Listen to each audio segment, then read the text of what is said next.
Welcome back to the best Dominion cards list. This time part 5. This is the fourth part of the cards costing 0 to 2. The best 10 of them. Let's see what we have. Rank 10, Save. We're starting the last part with a big jump. Save won 8 ranks and nearly 20 percentage points. Its median is even 30 percentage points higher. That's a significant change. It has the third highest deviation though. Yeah, Save is pretty useful basically on every board. The impact, of course, on the board depends, but it's not that uncommon that you have one coin more than the card that you want to buy. And then even saving an estate, letting it missing the shuffle can be really helpful. Or if you have two more, saving a copper is also, of course, really good. Maybe you can trash it next turn with your trash or something, or have 5 because of that. This can really change the game. And in big money games it has even more impact, I think, because you have a lot of different variety in coins. So you might have 11 or something, want to buy a province. Yeah, you can say, for example, silver, or if you're Dutchy dancing, it's even more helpful. Can even save a gold maybe. So this is really helpful basically on every board. Not every time it's worth it to save. If you draw your deck maybe, it's not every time worth it to save a card. But you have to always keep that in mind, that you think about it, if it's worth it to save, and has an impact on every game, sometimes more, sometimes less. Rank number 9, Fool's Gold. Fool's Gold was number 2 once, but it lost 2 ranks last year, and this year even 3 ranks. It's still 2 ranks higher in the unweighted ranking. Yeah, Fool's Gold just gives the best economy for its low price. Of course, it's really good in money games, where you, especially if you can trash down, or if you draw a lot. So War Fool's Gold, Margrave Fool's Gold is really good because of the plus buy. You can get multiple Fool's Golds in a turn. Or Mint Fool's Gold is really good opener. Also Remodel Fool's Gold, Taxman Fool's Gold or something is really good. Really good openers where you can get multiple Fool's Golds in turn, or other cheap plus buy cards or gainers like Hermit or something. Are really good in money games for Fool's Gold. But even also in engines where you have trash down and want economy really fast, you have only 4 and 2 buys, you're getting 2 Fool's Gold, and next time you have 5 coins more. That's really a lot better than getting gold if you have the needed draw. So it's really helpful in many boards. I think it's not that useful anymore as it was like 2 years ago.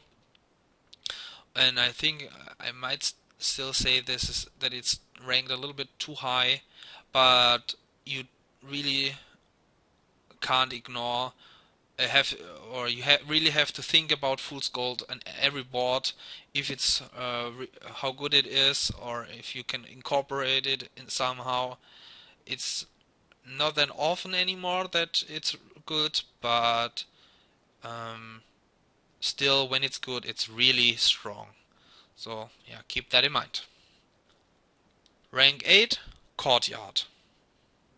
Courtyard stayed at the same relative rank since the beginning, but now lost 3 ranks. It was voted first once. Here, Courtyard is also basically useful on every board. You need draw in money games, and it's a really good money enabler. You need draw in engines, and putting card at top of your deck is also helpful to setting up your next turn, like Haven does, for example. So you can put a village on top of your deck, but it also helps you for cheap price still to draw 3 cards. You see more. in games where you still have junk, it helps you at least find the cards that you want, and can still putting a card on top of your deck is then not that hurtful if you can kick off next turn still anyway. So I think I ignore Courtyard basically no game. Even it also helps. It can also pick it up even if you have a lot of terminals, because if they collide with another terminal, you can still play Courtyard, put the terminal back on top of your deck. So it also helps with terminal collision. So you can pick up Courtyard most of the times with 2 coins remaining. In any case, which makes it a really strong card in basically every board. Rank 7, Race. Just like the other Adventures card Save, Race won 8 ranks and a lot of points. It is in the unweighted ranking 2 ranks lower. It had a pretty high deviation as well. Yeah, Race is better than Ratcatcher. I didn't realize that last year as well, but it's really better because it doesn't miss shuffles. It accelerates the game when you trash an estate, so you might see your keycards more often. It cycles you through. Of course, it's not great trashing coppers, but Redcatcher trashing coppers is also not that great. So at the time you are trashing coppers, you still already have probably a lot of good cards in your deck, and it doesn't hurt all that much trashing coppers. And you still always don't forget that have the option to trash itself and to get rid of it if you don't want to trash anymore, and give you a benefit when you do that. So you can always pick it up with 2 coins remaining, because at the worst it's a little bit better than a cantrip. So Race is a really good, strong trasher, way better than Ratcatcher. Rank 6, Coin of the Realm. This is the 3rd Adventures card close together, which was heavily undervalued last year. This card rises 7 ranks. It was voted first twice. Yeah, it's a little bit confusing. It's a treasure card, which is a village, but it seems weak at first, I think, or at least it was to me, but it's really strong because it says it gives +2 actions, but basically it gives +3 actions, because it doesn't cost an action, of course, to call it.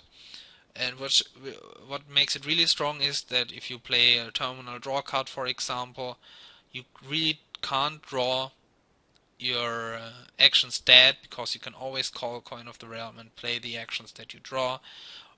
So while normal villages you have to keep 1 in hand at the start of your turn, you don't have to do that. You can really over terminal get a lot of terminals, more than you might can play, and you don't have to keep in mind that you don't get too many of them, maybe, because if you call them you still have to draw them, and it's only a copper in that case. That's why it costs 2. This is the downside, of course, but normally if it's the only village, you still want, I think, as many as you can get. It's a really strong one, and a village for 2 that gives 3 actions, that alone sounds, of course, amazing, and indeed it is. Rank 5, Hamlet. Hamlet lost the last 2 years a few ranks, but now went back up 2 ranks, even though its average is worse. And this is the next cheap village, and cheap villages are amazing, so Hamlet, of course, is amazing as well. Of course, you have discard cards to get the effect, so if you have a terminal draw engine where the terminal draw is only +2 cards, you have trouble drawing your deck, because Hamlet has to discard a card to get the village effect. So that's, of course, makes it weaker. But in comparison to Squire, it cycles 1 card for getting the 2 actions, and it also can give you the buy if wanted, while Squire for example, you have to play it as a terminal to get the buy. So it's really versatile. You can get as many as you want. With Squire you can't do that because at worst it's still a terminal, and it's just a slightly weaker Workers' Village for half the price, and this is just really amazing. Rank 4 Stonemason. After climbing a lot of ranks last year, it stays the same rank-wise and even average-wise. It was voted first twice. Yes, Stonemason's action effect, of course, isn't that great, but what really makes the card is the overpay effect. Getting 2 action cards for just 2 coins more is just so good.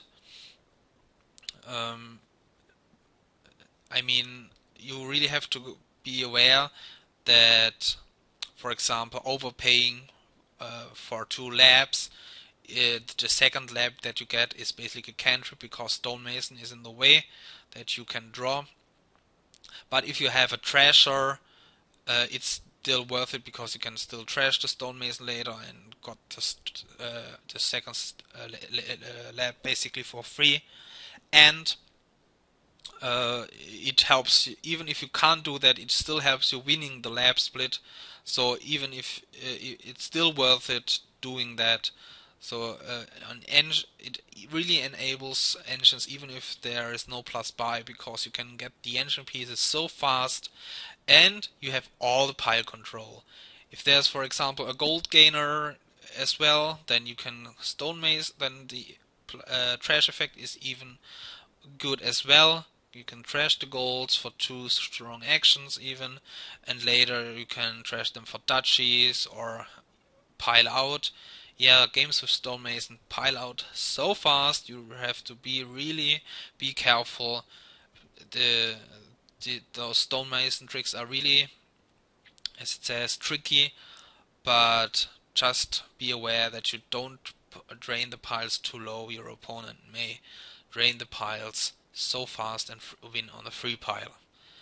All the pile control that it has, the overpay effect, and even sometimes the trash for benefit effect are all great in engines, which makes Stonemasons a really strong card in general. Rank 3 Peasant. Peasant has a lead over Stonemason of over 11 percentage points, so the top 3 are clearly better than the rest. Peasant stays the same, but still won 9 percentage points. It was voted first 8 times. Yeah, Peasant is one of the 2 travelers, and it's the weaker one according to the masses, but I think that's debatable, and I'm really looking forward to your comments. But both are undeniably very strong.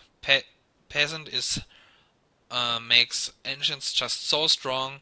The Disciple gets you the engine pieces and makes engines just so strong, and putting tokens on your cards with Teacher, especially the +1 card token or even the +1 buy token, for example, if there's no plus buy, makes engines just makes basically every board into an engine possible, because there's everything you want to have for an engine.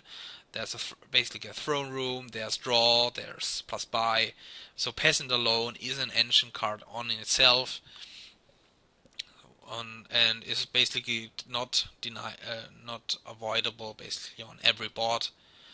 And it's even, according to the last few comments on it, debatable if you want to exchange Disciple for Teacher, because Disciple is so strong. So both Disciple and Teacher are really strong. That's also to keep in mind. So you really want a couple of Peasants as fast as possible and cycle through your deck as fast as possible to get 1 Teacher and as many Disciples as you can get, and then you're just basically winning if you can do that. This makes Peasant really strong. But on number 2 there is Page. Page stays on 2 as well, but only a 1 percentage point lead over peasant, so those two travelers are really close. It has a really low deviation, and it has less first ranks than peasant, only 6 of them. Yeah, page, I think you can ignore on less, you can ignore on more boards than peasant, but when it's not ignorable, it might be stronger because the champion is just so good. If there's a strong, annoying attack like Ghost Ship, yeah, you have to go for it because you can ignore this. You can get defended against this attack. If there is any terminal strong payload or terminal draw, well, you want champion as well because you can play as many of them as possible, or if as many of them as you want. The problem though is still that this treasure hunter might give you a lot of silvers that get in the way, but warrior, of course, it's not the 5-cost card hero, it's more the 4-cost card warrior that is very strong, because that alone, that is an attack on itself, so even if there's no attack on the board, you want champion just to get defended against warrior itself. Mass page and warrior is a thing that can really destroy your opponent's deck, at least if key cards cost 3 or 4. So while the 5-cost card and 6-cost card are the strongest with peasant, here it's really the 4-cost card and the 6-cost card, warrior and champion, which makes page just really strong. So all in all, as I said, I think it's more ignorable than peasant, but maybe the effects are stronger on itself, so it's really debatable which one of those are stronger. I'm looking forward to your comments. But still, on rank number 1 is Chapel. Chapel is still clearly number 1. Its average also stayed the same, and its deviation is by far the lowest in this list. So it's really uncontested. It has 44 votes on the first rank. Yeah, Chapel is strong since day 1. Trashing 4 cards in one go, so trashing your hand for not only 2 coins is just really strong. It makes every engine so strong. It accelerates it, building the engines so fast, and it can't be ignored on many boards, even if there's no really strong engine possible. Chapel big money might be better than every other non-trashing big money option. It really depends. So this makes Chapel not ignorable on many boards. I think it can be ignored on still on some boards, which makes it not that great as it maybe it used to be, but still it's undebatable that it's really strong, and most of you agree with it that it's the strongest card in maybe all of Dominion, or at least one of the strongest cards in all of Dominion, at least for the cost of 2. So that was it for the cards that cost 0 to 2. As I said just a few seconds ago, I'm looking forward to your comments. Do you agree with all the free adventures cards climbing up the ranks in this list? And also, do you agree peasant over page? And do you agree Chapel on rank 1? I think most of you agrees, otherwise you wouldn't have voted like that. So thanks for watching. See you soon for the cards costing free. Bye.